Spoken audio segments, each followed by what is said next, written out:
विघ्नहर्ता श्री गणेश, श्री गणेश, श्री गणेश।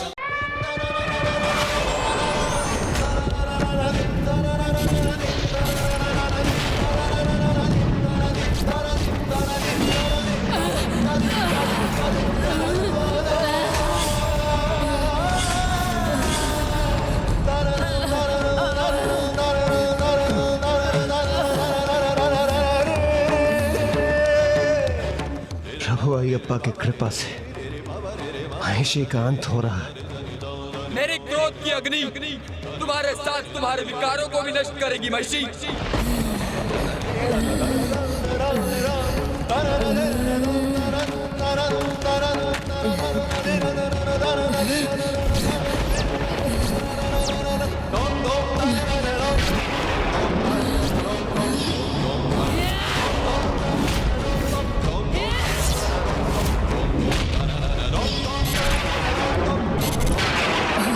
हरी भी है और हरा भी।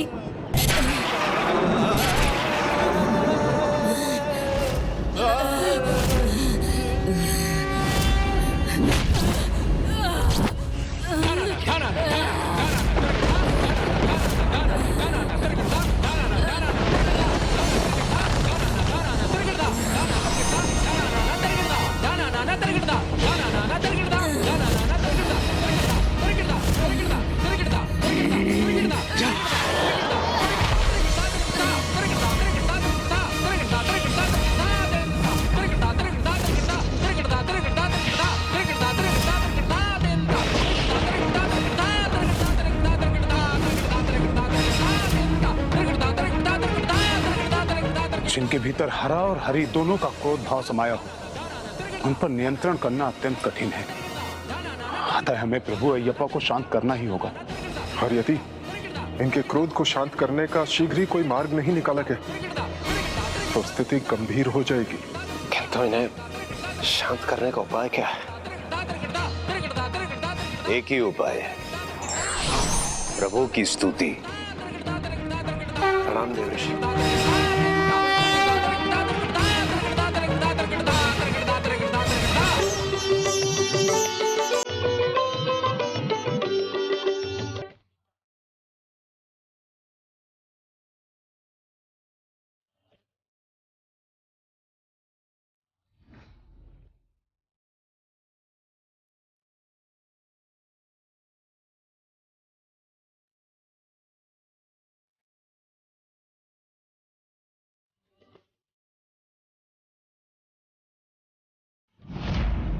నీ రూపమును కాంచిన స్వామి పాప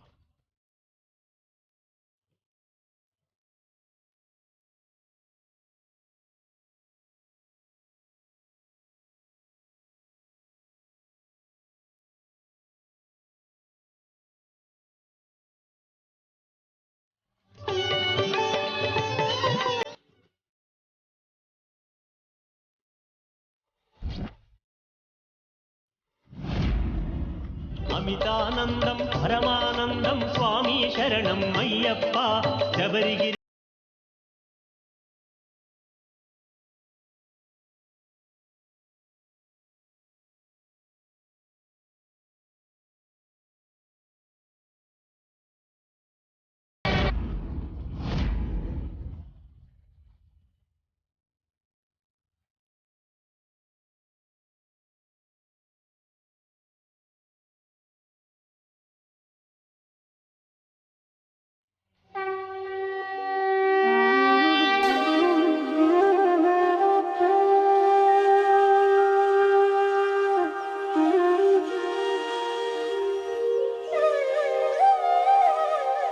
हमें असुरी महिषी से मुक्त कराने के लिए आपको कोटि कोटि धन्यवाद प्रभु।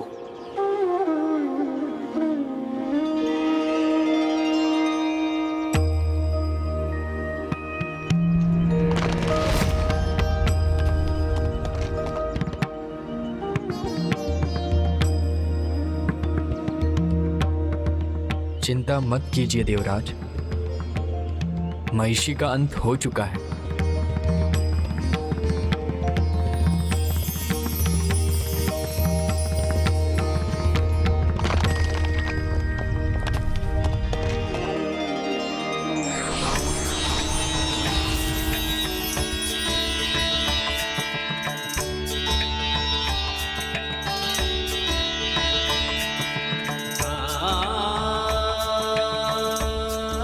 प्रभु। प्रभु, मुझे मुक्ति प्रदान करने के लिए आपका अनेकों धन्यवाद।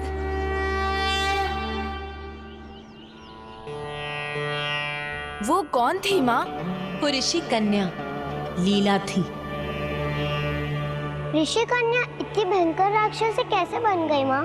वो माया से प्रभावित होकर अपने मूल स्वभाव से भटक गई थी और उसने एक ऋषि की तपस्या भंग कर दी। इसीलिए उसे श्राप मिला कि उसका अगला जन्म एक असुरी महिषी के रूप में ही होगा और उसके बाद ही उसे मुक्ति प्राप्त होगी। प्रभु, आपने मुझे मेरे शापित जीवन से, मेरे राक्षसी स्वरूप से मुक्ति दिलाकर मुझे कृतार्थ कर दिया। किंतु मेरे जीवन का आधार क्या होगा? प्रभु, मुझे अपनी अर्धांगिनी के रूप में स्वीकार कर मेरा जीवन धन्य कर दीजिए। मुझे क्षमा करे देवी। जब तक संसार के कोने कोने से मेरे भक्त मेरे स्थापित मंदिर में मेरी पूजा अर्चना करते रहेंगे, मैं विवाहित जीवन में प्रवेश नहीं करूंगा। तो प्रभु, मैं प्रतीक्षा करूंगी जिस दिन कोई नया भक्त आपके मंदिर में आपके दर्शन हेतु ना आए और आप मुझसे विवाह कर ले। मुझे विश्वास है ऐसा कभी नहीं होगा, किंतु देवी, मैं आपके समर्पण भाव से प्रभावित होकर आपको वरदान देता हूँ। आज से आपको मलिकपुर थुम्मा कहा जाएगा और मेरे दर्शन के पूर्व सभी भक्त आपके दर्शन करेंगे। जैसे आपको पत्थर से मुक्ति मिली है, वैसे ही जब वो पत्थर यहाँ समर्पित करेंगे, उन्हें अपने पापों से मुक्ति मिलेगी। प्रभु, प्रभु, मैं कृतार्थ हुई। प्रणाम प्रभु।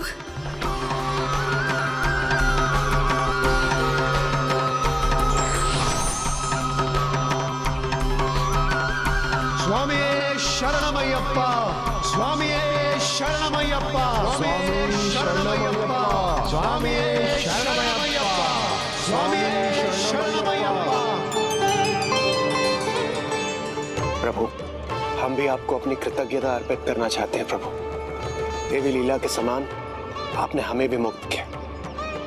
हाँ प्रभु, उसने स्वयं को तो मेरी दृष्टि से बचा लिया, किंतु आपने उसे उसके कर्मों का फल दिया।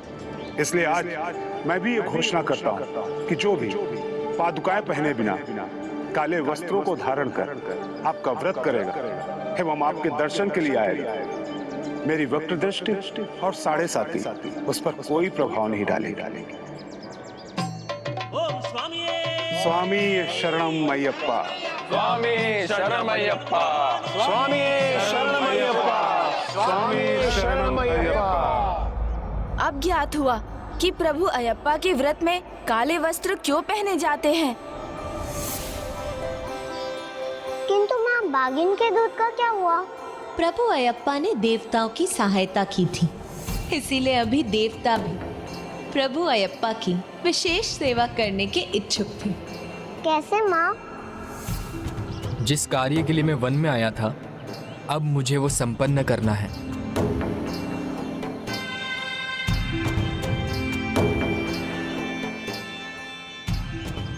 प्रभु, आपको क्या कार्य सुपुर्द किया गया है इसका तो हमें ज्ञात है ही, किंतु आपको ये भी ज्ञात होगा कि ये सर्वस्व षड्यंत्र मंत्री का था।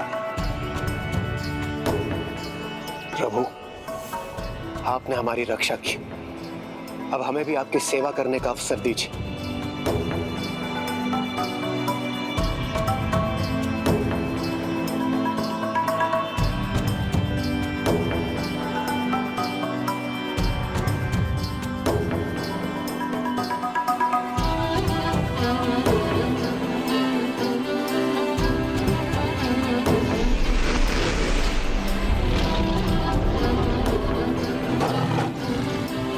नारायण नारायण। प्रभु, इस षड्यंत्र को रचने वाले को आपकी दिव्यता का अनुमान होना चाहिए, आवश्यक है।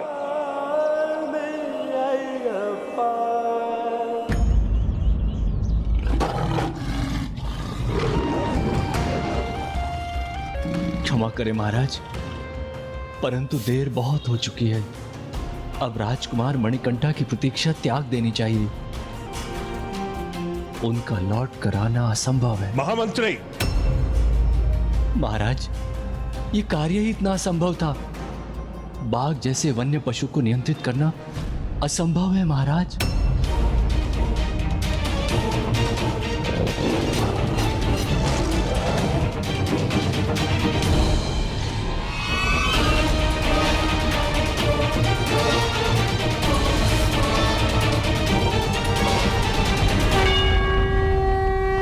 ये बाघ यहां कैसे पहुंच गए?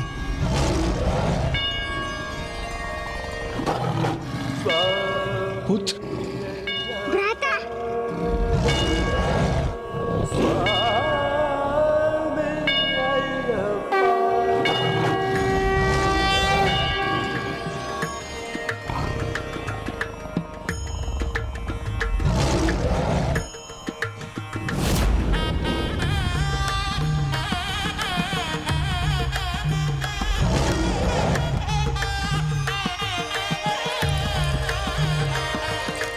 नमामि नमामि स्वामी अय्यप्पा, हरिहर स्वरूप स्वामी अय्यप्पा, आराध्या आराध्या स्वामी अय्यप्पा, नमामि नमामि स्वामी अय्यप्पा, शरणं शरणं स्वामी अय्यप्पा, ओंकार ओंकार स्वामी अय्यप्पा, नमामि नमामि स्वामी अय्यप्पा।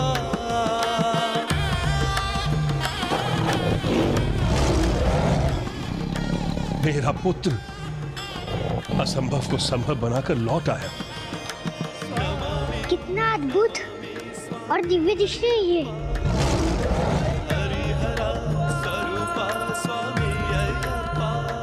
अद्भुत, सर्वथा अद्भुत है प्रभु अयप्पा की लीला।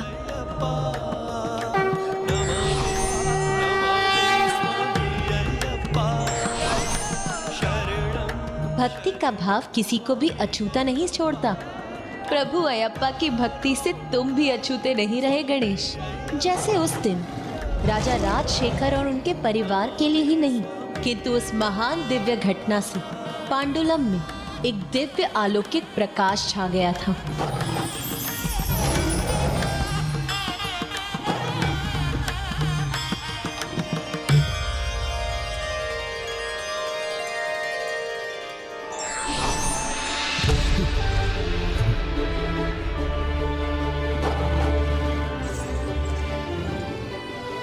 हम तो भूल ही गए थे कि आप मात्र हमारे पुत्र नहीं, जगत के रखवाले और पालनहारे भी हैं।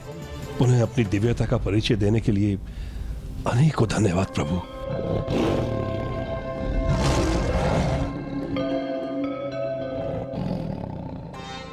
साधारण नहीं, असाधारण है ये।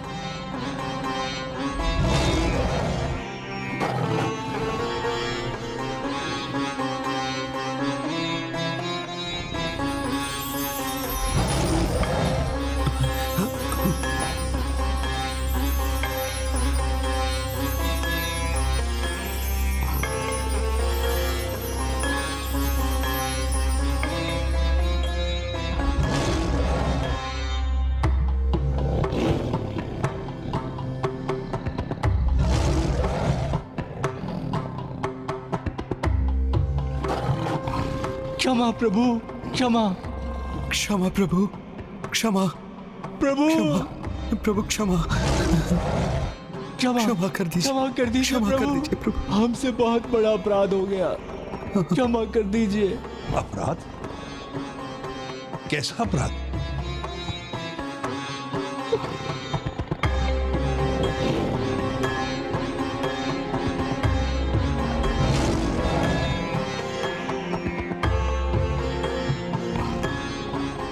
महारानी भी अश्रु आ रही है, अर्थात एक मां की ममता इतनी दूषित और कलंकित हो सकती है? विश्वास नहीं होता।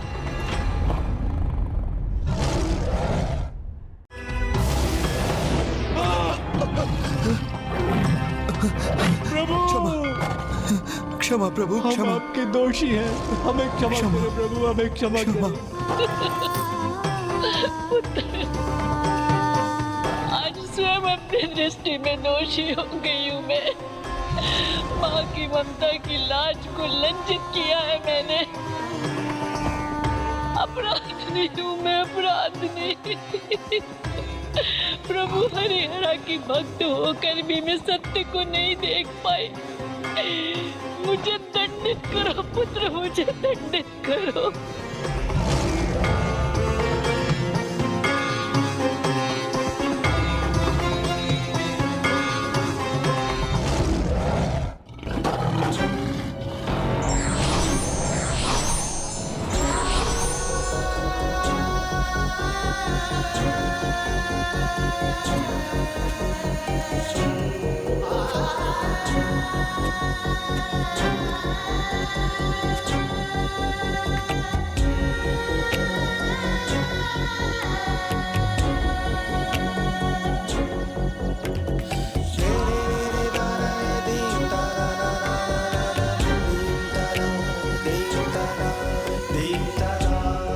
माँ तो एक घने पेड़ के समान होती है, उसी की छाया में पुत्र पलता है और बढ़ता है।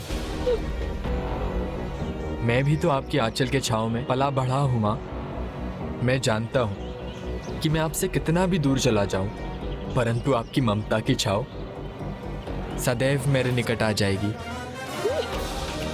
इसलिए मैं तो केवल आपसे आशीष की याचना कर सकता हूँ।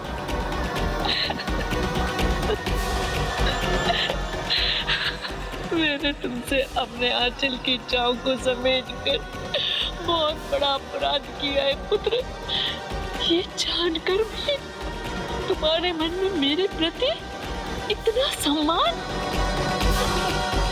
तुम धन्य हो पुत्र, तुम धन्य हो। नहीं माँ, धन्य तो आप हैं जिन्होंने मुझे इतना योग्य बनाया। यदि आप मुझे जंगल में नहीं भेजती तो मेरे जीवन का प्रयोजन सिद्ध कैसे होता?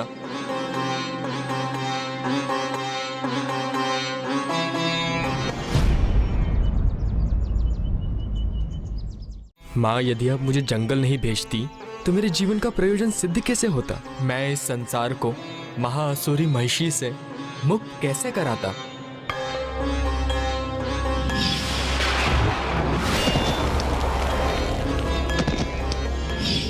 अर्थात वो वन से जो भयंकर स्वर आ रही थी, वो मेरे पुत्र के द्वारा महिषी को पराजित करने का स्वर था। इस राज्य को ही नहीं, अपितु समस्त जगत को जिसने दुष्ट आसुरी शक्ति से मुक्त कराया, उससे अधिक मेरा उत्तराधिकारी बनने के योग्य भला और कौन हो सकता है?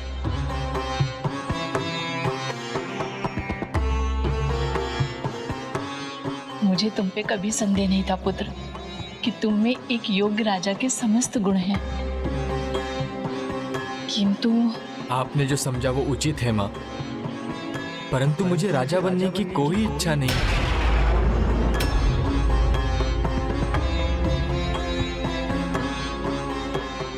समय आने पर अनुज राजराजन ही यहाँ के सिंहासन पर विराजमान होंगे। नहीं भैया, आप ज्येष्ठ हैं। जिस समय पर राज्य का कारभार संभालना आपका ही दायित्व है।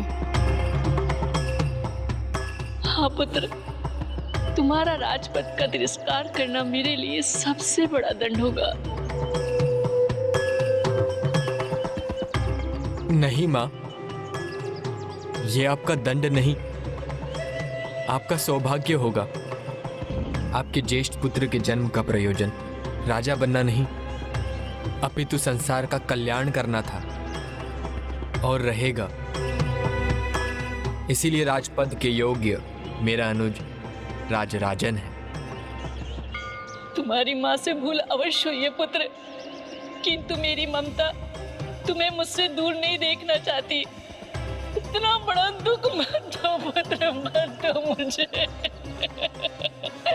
माँ, इतना बड़ा दुख मत दो पुत्र। नहीं माँ, आपको दुख पहुंचाने की तो मैं कल्पना भी नहीं कर सकता, किंतु नियति की गति को तो मुझे स्वीकार करना होगा। अब तक जो हुआ प्रभु ब्रह्मदेव द्वारा आसुरी महिषी को दिए वरदान के अनुसार हुआ। हरिहरा के अंश से उसका अंत हो। ये वरदान मांगते समय उसने ये भी मांगा था कि हरिहरा के उस अंश को पृथ्वी पर राज परिवार में 12 वर्ष बिताने होंगे, और वो समय अब पूर्ण हो चुका है।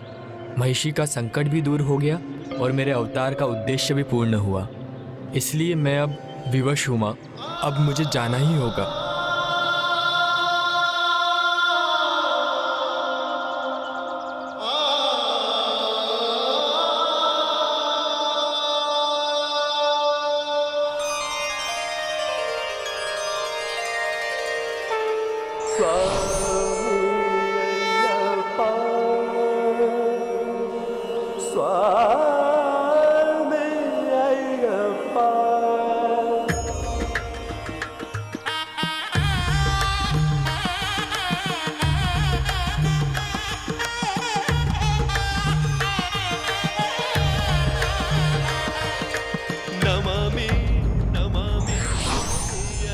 भावावेश में आकर बिना विचार किए जो कर्म किए जाते हैं वे व्यक्ति को पश्चाताप और ग्लानि का पात्र बनाते हैं।